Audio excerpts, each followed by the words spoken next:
राम राम पंडित जी। जय जय सीताराम भाई।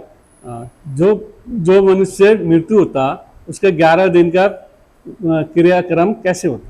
आपने अच्छा प्रश्न किया। जो एकादशा, इसका मतलब है एकादशा पूछ रहे हो। एकादशा। एकादशा करने के लिए भगवान गरुड़ फिर भगवान विष्णु से प्रश्न करते हैं। एकादश दिनेश्यापि विविधेभ्यः सुरेश्वरा बिरखोदक श्राद्ध विधान चोद मेजदगदीश्वर। श्री भगवान वाच एकादशो अंत्यग्रह व्यापृते जलाशया अधृक्रिया सर्वकरणीयः प्रेन्नतः। भगवान गरुड़ प्रश्न करते हैं विष्णु भगवान से, जो मृत्यु प्राणी है उसका जो कार्य 10वें दिन तक चल गया, 10 घात तक हो गया, तो 11वें दिन जो एकादशा महापात्र का क्रिया है वो कैसे की जाए? भगवान नारायण कहते हैं गरुड़ तुमने अच्छा प्रश्न किया। 11वें दिन जो है नदी तालाब सब या कहीं गंगा किनारे जाकर उनका 16 पिंडी सपिंडी सब चित्र का कराएं, सैया दान से लेके अनेक कार्य करें। प्लस जो अगर कोई अकाल मृत्यु हुई है, एक्सीडेंट से हुआ है, सांप से हुआ है या जहर खाके हुआ है, तो उसके लिए नारायण बलि का भी कार्य 13 दिन के बाद जरूर कराएं। और नारायण बलि हरिद्वार या कहीं जाके होता है। एकादशी में सैयादान दी जाती है। जो एकादशा महापात्र के लिए किया जाता है उनमें अनेक प्रकार जो सैयादान के सामान होते हैं, गृहस्थ के सामान होते हैं, राशन पानी होता है, जो श्रद्धा पूर्वक हो सके वो दान देना चाहिए। कई लोग 13 दिन में करते हैं सैयादान। 13 दिन में नहीं, इसमें गरुड़ पुराण में कई विधान है।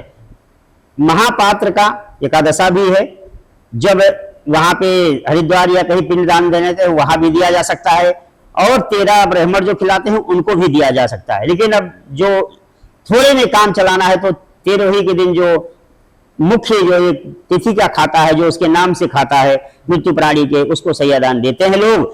और कुछ भी दो, सिक्का 1 रुपया दो, 10 रुपया दो, 10,000 दो, लेकिन श्रद्धा से दो।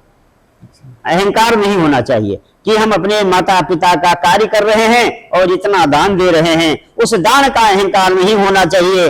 अगर आपको अहंकार है तो कोई दान देने की फायदा नहीं है। इसलिए दान दो, श्रद्धा से दो, चाहे तुलसी का पत्र दो, तो उस प्राणी का कल्याण होगा और उसको भगवान श्री हरि के चरणों में जाके जगह मिलेगी। जय सिया। जैसे पंडित जी जो 13 दिन में सारी चीजें पंडित जी को दान करते हैं, कपड़े लत्ते, इसके क्या फायदा है? इसका फायदा है, हमारे पुराण कहते हैं इससे घर में दोष कटता है।